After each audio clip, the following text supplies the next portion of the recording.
And now, WWE presents SummerSlam. Predictions! Wait, was I not supposed to talk right now?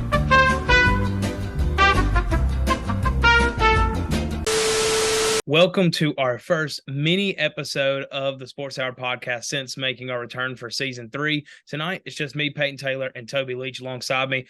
We're only the two really WWE fans out of the group. As you grow up, those fans start to seem less and less, even though we know WWE is at a time where it's probably more popular than it's been in the last decade, Toby. So SummerSlam's this weekend. It looks like it's going to be a great card. So we thought we'd hop on here, get some quick predictions out, and go from there. But Toby, tell us what you're thinking about SummerSlam this week, man. It looks, there's matches I wanted on it that aren't on it, but overall it looks like it's going to be a really good card. Yeah, so I'm looking forward to SummerSlam, like we discussed a little bit. I feel like they cut 3 matches, and I'm a little disappointed because they cut Trish Stratus and Becky Lynch. Not really because I feel like it would be a great match.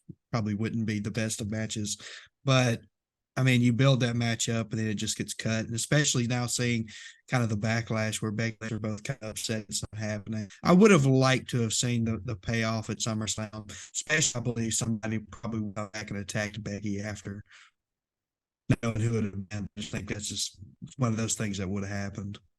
Yeah, I mean, I just don't think that match was and the reason that has come out has been time constraints, and I do think that might be part of it, but another part of it is I just think that build has not hit like a SummerSlam match too, even though it is 2 all-time greats. I think you could argue the 2 best women performers in WWE history, and I wouldn't really argue with you. It still just, it didn't hit. And I think a lot of this was because they drugged this feud out for so long, knowing the plan was to pay it all off at SummerSlam when they had to, for some reason they started the build really early. I don't get why they started it so early, because we knew it would probably get like this, but now it kind of feels like, well, what's been the point of slow burning this whole feud to the point of where nobody's interested in it anymore just to pay it off on a random Raw? Mm-hmm. That's true.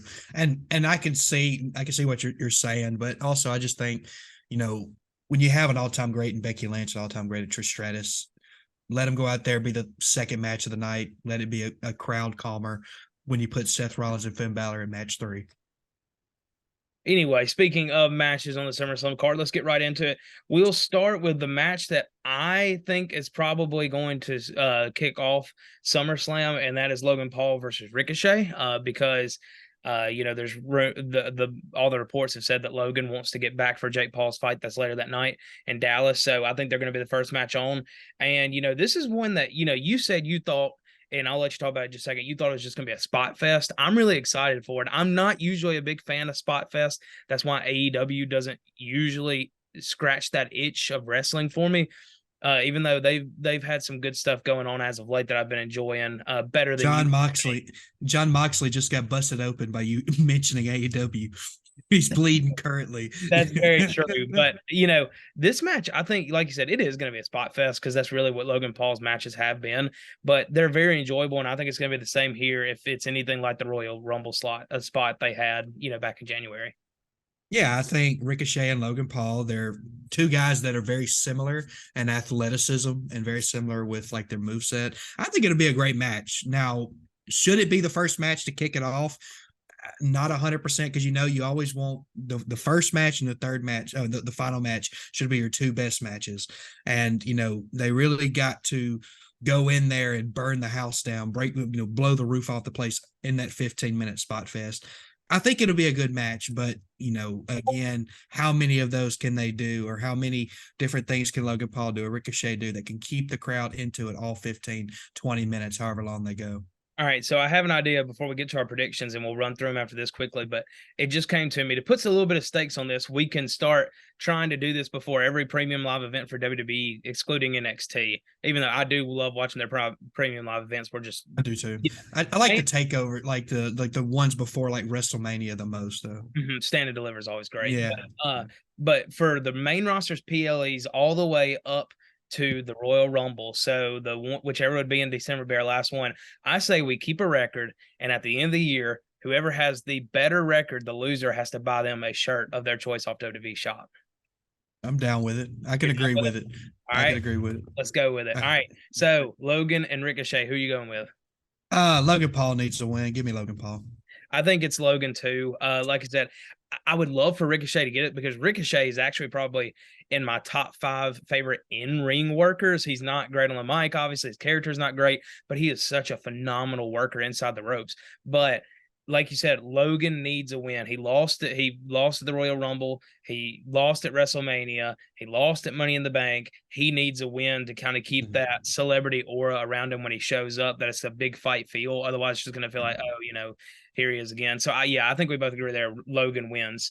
So let's go now to what I could see being the second match. Which is the SummerSlam Battle Royal, just announced a couple weeks ago. The only thing we really know about it are 2 things.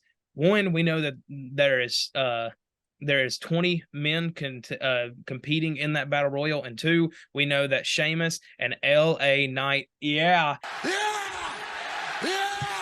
are competing in this battle royal. So, Toby, I'll just lead us off. It's got to be LA Knight, right? Yeah, it's got to be, man. He should be fighting for the U.S. title, but he's not. So it's got to be LA Knight. I know it's the obvious answer, but like you said it before, and I'll say it again, sometimes the obvious answer is the correct answer. It's got to be LA Knight. And I think that's kind of where you said the U.S. title. It should have been Knight versus Theory, fully pushing Knight to babyface, because WWE has no choice. They have to turn Knight babyface. Yeah. They have to. They can't ignore it any longer. They can't pipe in boos to overwhelm the cheers. He's too far past that point. They've got to turn him babyface. So it would have been a perfect opportunity, but they really want Santos Escobar to be their next Latino star. And I like Santos. I just think this push is a little bit too forced. But either way, I think we both got to agree it's LA Knight. So let's do this. If for some reason it's not LA Knight, who would you like to see it? If Knight can't win it, who would you like to see it? I guess Sheamus. Sheamus would be cool. Sheamus would be really cool to win it. Here's an outside pick. Because right now he's on Raw kind of just doing nothing, but he's winning but he's not really pushing forward. I would love to see Bronson Reed if LA Knight can. I'm a big Bronson Reed fan. I'm not usually a big brute wrestler kind of guy, but Bronson Reed is just so amazingly athletic at his size, and he's a good worker. I like his character a lot. Not a lot of people do, but I would like to see Reed win it. But I like that pick. So let's go now to one of the 2 stipulation matches, which is Ronda Rousey versus Shayna Baszler in an MMA rules match. Essentially, I'm going to assume this is a match you can only win by submission or knockout. We don't know that for sure, but I think that in an MMA match, if somebody wins by pinfall, that's going to be really stupid. Yeah, so there's 2 matches that I think could possibly have blood. Or somebody to bleed. One would be Brock Lesnar and Cody Rhodes. Second one is Shayna Baszler versus Ronda Rousey. I don't know why. I just got a feeling something's going to happen there, but that's what I would assume to be. But with all the rumors that Ronda Rousey's done, like this is probably going to be the last time you see her in the WWE, it's got to be Shayna Baszler. She's got to win it, and I think it could. I'm not going to say a squash match, but I think it'll be pretty one-sided for the entirety of the match. I think it's got to be Shayna too. So far, we're 3 for 3 picking with each other. But it's just kind of that case, and I think mainly because Ronda, it's well known now that she has a heart out after SummerSlam, and she's taking it. She wants to be done at least for a good while, a couple years, but. Her this past run's been really bad, so more power to her. It's been better towards the end. Here's the thing. I think, crazily enough, this run, her in-ring work might have been better than before, but her character is so terrible this run. Yeah, her mic skills are awful. Yeah, they're bad. So bad on the. But there was a rumor that come out a couple years ago that they originally wanted Paul Heyman and Ronda Rousey together. I wish they'd have done that. Oh yeah, it'd have been a blast. It'd have been awesome. I know it'd have been hard for Paul Heyman to work the bloodline and that story too, but I wish they could have figured out some way to do it. It would have been a blast. But here's my thing, a bold prediction. Maybe it's bold, maybe it's not. The whole thing is for that Ronda, we can tell Ronda and Shayna are best friends in this industry. Ronda wants to put Shayna over on her way out. Bold prediction, I think Shayna makes Ronda tap. Okay. I can respect. That's probably what it'll happen. Yeah. I think rather than a knockout, I think if she really wants to put Shayna over, she'll tap. And because Ronda has not tapped in her career, obviously in WWE. I don't even know if she tapped in UFC. She got knocked out both times, didn't she? I think she tapped to Amanda Nunes. She might have tapped to Nunes. I don't remember. But either way, I'm not a big UFC person, but I am. yeah, I know you are. So I figured you might know. Yeah, I think she tapped to Nunes.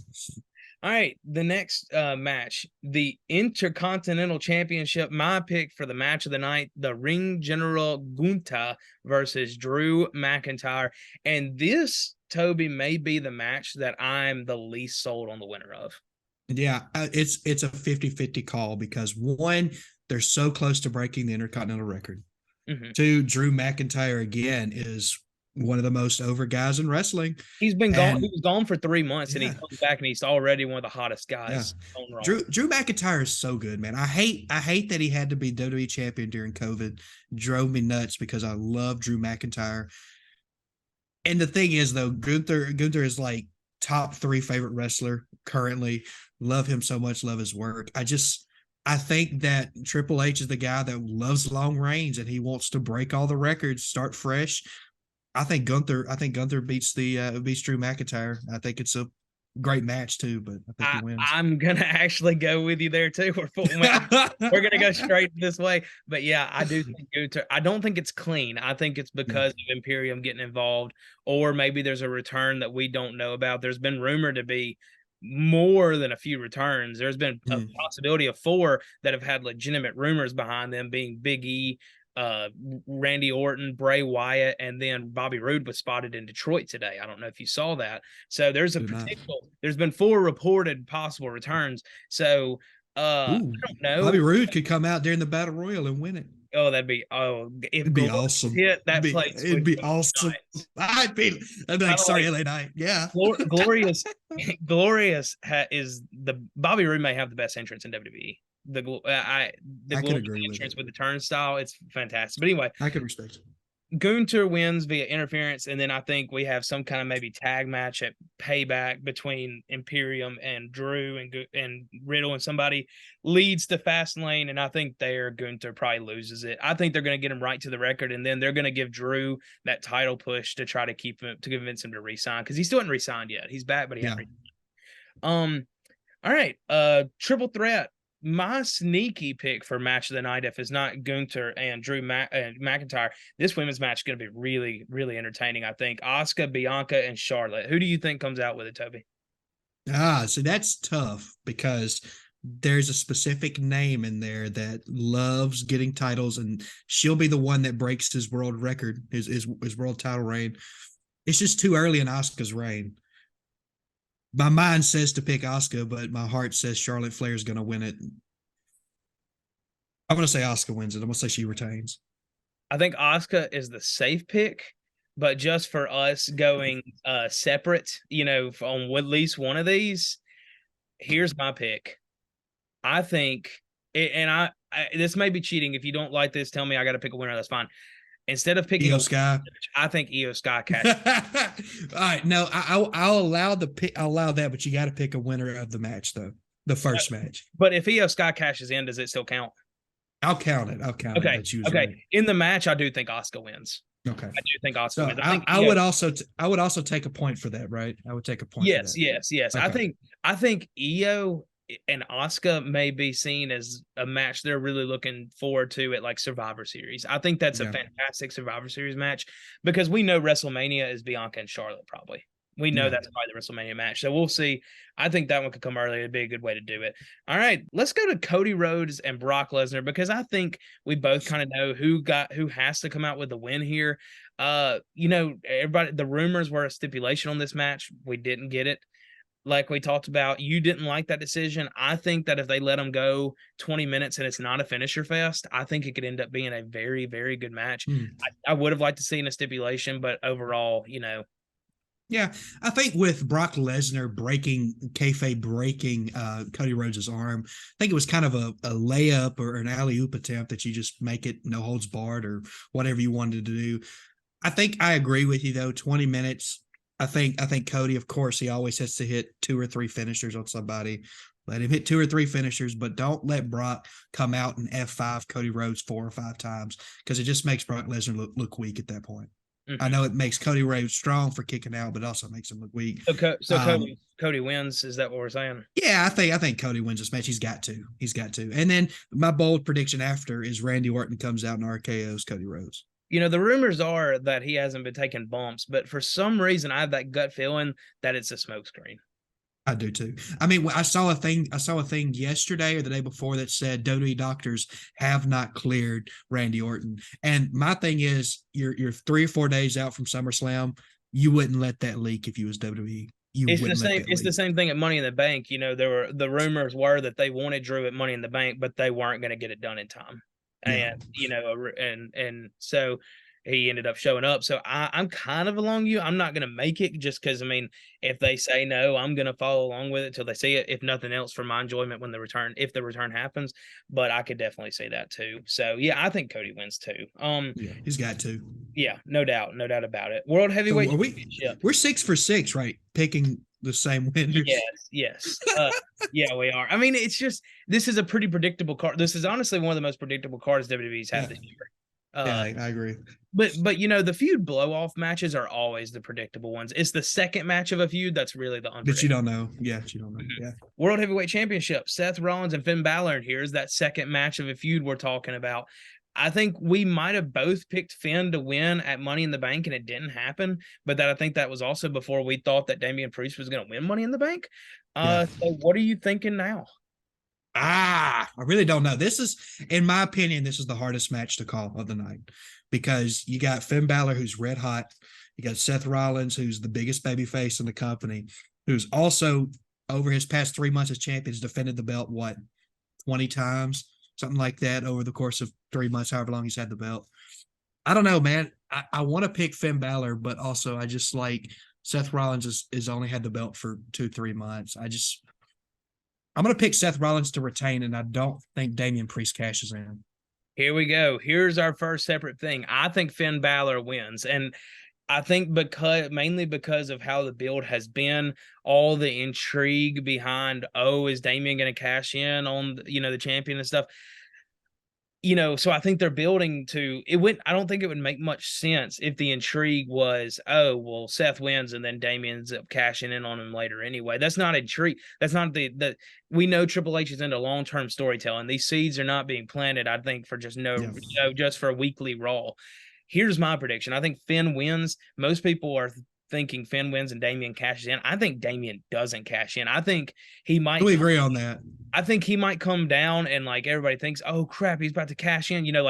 Maybe he slides into the ring when Finn has the thing and holds the briefcase and but then Damian and Finn just hug it out. Damian promised to never cash in on him and he wouldn't.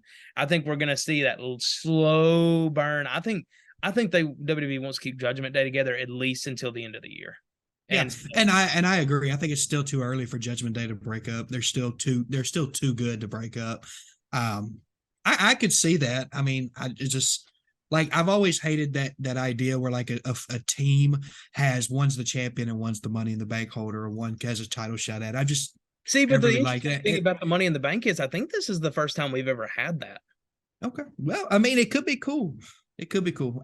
Another thing too is Seth Rollins is just so good with the championship. I just don't want to see him lose it right now. If nothing else, if he loses it, Rollins has done his job by elevating the World Heavyweight Championship to, let's be honest, everybody says, you got to make it equal as the WWE title. Did anybody actually think the World Heavyweight Championship back in 2010 was equal to the WWE title? No, nobody. No, because it changed hands once every 2 months. Hager won the World Heavyweight Championship 2010. Who? You're going to tell me Jake Hager. I'm sorry. But, so it's never been at that level, and that's okay as long as you build it up to be a legitimate title. That's the number 2 title that people want to vie for, or the number 1 title, even if it's the number 1 title on that show to vie for, that's fine.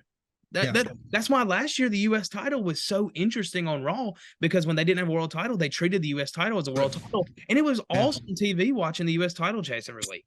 Yeah, I agree. All right. Well, anyway, final match is Tribal Combat Oos. It's Tribal Combat Oos. Oos. For the Tribal Chief Oos. Man, this build. It's been 3 years in the making. I mean, it's been mwah, mwah. Yeah. 3 years in the making. It's been beautiful to watch. I always like looking at that meme, Martin Scorsese. This is cinema. Every time they show up on the TV. And there's the thing about it is this build isn't even close to being over. There's still so many possibilities. There's still, there's still Reigns, Roman, and Solo that we know is going to come in the future. Maybe it's a year down the line. We don't know. There's something, there's other things that could come out of it. There's the rumors have been now that maybe that WWE reached out to The Rock while they've been on strike, and maybe they try to do Rock Reigns at Survivor Series, try to get that money match in. Then who knows? There's just so many possibilities. This storyline, while it may be done between Roman and the Usos for now, it's not done by any stretch of the imagination. I think people forget how big his family is. Mm-hmm. How many more possibilities there are. And like you just said, though, the story's not finished. I love Jey Uso. Jey Uso will be a WWE champion at some point. He will be the WWE champion. It's not happening Saturday night. Roman Reigns retains. I think they cut Becky and Trish. They cut another match. I think they're going to give them, I'm going to say 45 minutes plus. I think this will be like a storytelling match. It's going to be beautiful. It'll get the Meltzer 4.75 stars. If only it's in the Tokyo Dome. If it was in the Tokyo Dome at midnight at Wrestle Kingdom 17, 5 stars all day long. But Roman Reigns will retain, and I think it's going to it could be the WWE match of the year. Here's what I'm going with. I do think Roman retains. Here's another bold prediction. I think Jimmy comes back and turns on Jey. We have Jimmy and Jey build up to Survivor Series, maybe Royal Rumble. And they came out earlier in the year and said their dream has always been to have a one-on-one match at WrestleMania. So maybe they slow build it until then.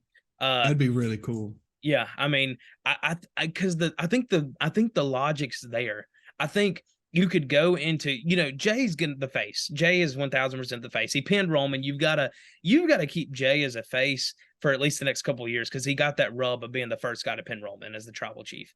He's got to be the face for years and years. But Jimmy, there's a story there because Jimmy's hurt. Jimmy hadn't been on TV since basically that first week of when they put Reigns on, at tribal court. I think the story is there for Jimmy to come back, cost Jey, and then to say, I was hurt. Roman put me down, and what were you worried about? You were worried about the being the tribal chief. You were worried about being WWE champion. Your own brother, is in the hospital, and you're worried about that. The story is there. The story is 1000% there. It's just if they want to pull the trigger or not. And I hope they do, because I'm going to be honest. Jey is awesome. Jey has proven that he can be a single superstar, no doubt about this, and a main event single superstar at that. But if he loses here and you don't set that up, where do you go from here? Do you go to a Jey Solo storyline? I don't like. It's not that I don't want to see that, but it just feels like after you've had Jey Roman already, it's all right. I think. I guess another thing you could do, and of course they have the draft or whatever, but there's trades. Maybe Seth Rollins gets traded for Jey Uso, and they do Roman and Seth Rollins again. I think if Seth Rollins was to lose. That's a good point. There's the draft at the beginning of the year, and obviously I love the draft. People complain, the draft doesn't mean anything. Look, I mean, it's cool.